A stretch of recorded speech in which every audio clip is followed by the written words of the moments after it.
Metanarrator Circle Jerk by Ambrolen.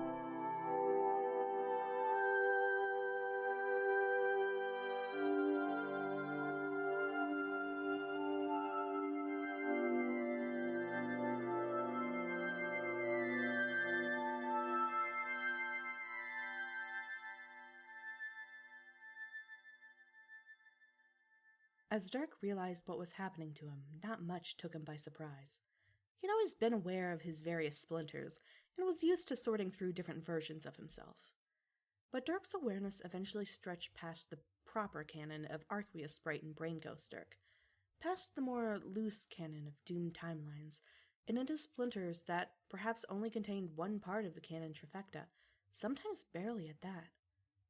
And he was surprised. He existed within people. People who read the narrative. People who were not him, were never him, never could be him. It wasn't the same as the ones who merely put him on paper, puppeteering a version of him for their own amusement. He had expected that as soon as he became aware of the narrative. He was familiar with the internet, after all. But with this? Instead of having memories, he guessed they could be called, of all sorts of mortifyingly entertaining situations he could be placed in, he was experiencing something he could only describe as empathy, but frighteningly more intense and convoluted. He could feel the teen, numb from trauma, latching on to his aloof persona.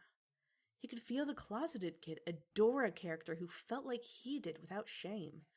He could feel a vast variety of gender identities and understandings aligning themselves with him, making him shiver involuntarily. He saw himself be stripped down to nothing but his self-loathing and doubts, and heard a chorus of "That's me's," which made him laugh in a strangled sort of way. He was ripped to pieces and worn on sleeves or tucked away in secret places, and he collapsed under the pressure of having all the pieces of him claimed like a Thanksgiving Day turkey. And which parts are you claiming? Or do you think you can have all of me? I feel you desperate to relate as you tell yourself you won't be like me anymore, pretending you were ever even like me to begin with. God, you don't even say you kin me ironically anymore. It'd be hilarious if it wasn't so sad. That's not even how you claim to love me so much, but you treat relating to me as a form of self-fucking harm. Like, you wish you could get decapitated on a whim so that you could understand me just a little bit more. And, hey, fun bonus is, you get to roll the dice on whether or not it will be just this time. Because you hate what I turn into.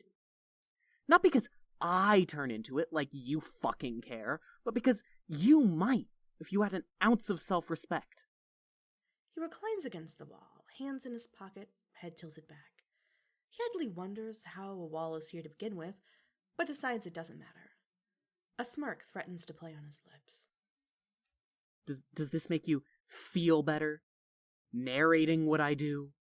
Does it help give you the illusion that you have any control over how any of this plays out? A great job switching tenses, by the way. Consistent storytelling at its finest. Though, I guess this is technically happening now in some sort of ambiguous sense of the word. Now, as you write it. Now, as you read it. Now, as you obsess over it. Time doesn't really matter in narratives like this, does it? He pauses as though waiting for a response from the void, despite the question being almost entirely rhetorical. He fidgets, straightening his glasses, brushing a hand through his hair, smoothing out his clothes. He flips up his wrist to check the time on his non-existent watch. You're gonna play like this, huh? Pretend we're not having this conversation? Keep yourself as some sort of passive, third-party observer? Well, two can play at that game. Her fingers hesitate, pencil in hand hovering over paper, waiting for the words to flow. It is her while you're at work, right? Or does it even fucking matter? She/he/they frown/frowns as their concentration stutters. He really should be working right now anyway. She glances up at the busy work they created for himself, then back down at the paper. She needs to write, though. Needs to find new ways to make a fictional character express the myriad of ways they hate himself and consider herself to be fucked up. It's working, even if not in the way they originally intended it to. Yeah, it's goddamn self-flagellation hours over here, just whipping chains on his back in the least kinky way imaginable. God, and people say I need a therapist. He slides into a sitting position and sighs, fingers rubbing slow, deep circles into his temples. Yeah, apparently you can still get a migraine in splinter limbo. Thank you for aiding me in this completely wonderful discovery. He looks oddly morose.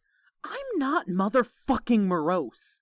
Is it that easy to hate me? Do I really not have to try that hard? Is it just my natural Strider charm?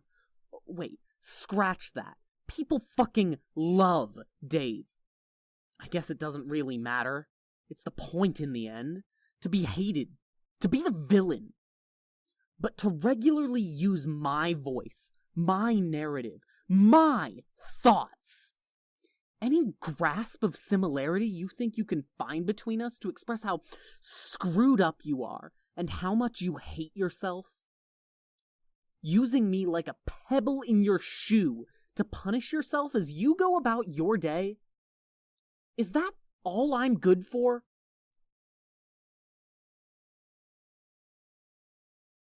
Still not gonna answer me, huh? Too direct for you? Too cringy? Too stubborn to break out of the narrative setup you've formed? Fine, we'll do it your way. Their hands still hesitated, not quite sure they like the direction this took. They decide they should probably get back to the busy work they prepared. They're still on the clock, after all. Oh, no, you don't. They feel drawn back to their notebook, and reluctantly pick their pencil back up. They bite their lip, unsure of the question they're trying to answer. Why? Why is it bad to relate to me? Why does it hurt? Why does it make you feel afraid? She/he/they thinks maybe a certain fictional character is the one who needs to answer this. Oh, fuck no. I call bullshit. You do not get to narrate yourself in the third person, especially not to avoid the fucking question at hand. The narrative interested Dirk a lot, and when he wasn't focusing on his ever-increasing number of splinters, he glimpsed through it all. Canon and, well, Fanon was probably the easiest name for it. So we're doing this again. Fine. Just make it quick. To say the word skimmed by in Dirk's mind would be an understatement. He could only see a blur of letters, but was somehow able to get the gist of it without having to read the probable millions of words. Relief, understanding, familiarity, hope. He flinched back as if struck, then sped up through the next few years. It was like running his hand through loose sand. Pleasant, if unfamiliar. But occasionally there were little pricks, like he had found glass in the mix. Abusive. Manipulative. Basically, bro. The shards stung, but the sand was soothing and overwhelming. It made him ache. Like the aspect made him ache, and he felt burdened by all the potential laid on his shoulders. And then it happened. The moment he was speeding toward, and there was nothing but shattered glass. Okay, enough with the heavy-handed metaphors. I get it. I became, or I guess will shortly become, what I was always meant to be, instead of some redeemed soft boy. Don't even know why I had to ask. She/he/they/it/z began doodling in their notebook. Stop. Just talk to me. Are you too embarrassed to directly engage with the fictional character lodged in your head? They doodled a heart. Specifically, they doodled the aspect symbol of heart. Then around it, they doodled a handful of hope symbols. I get it. I'm fucking up your yaoi bullshit. Sorry for making your smut non-canonical. The pencil idles on paper as the one holding it runs through an internal struggle. Ugh, spit it out, dude. Dude's gender neutral. Fuck off. The pencil moves again, their hand slightly covering the shapes it makes. Cock tease. They remove their hand to reveal their last, most important message, written in as few words as possible to get their point across. We'll be waiting for you.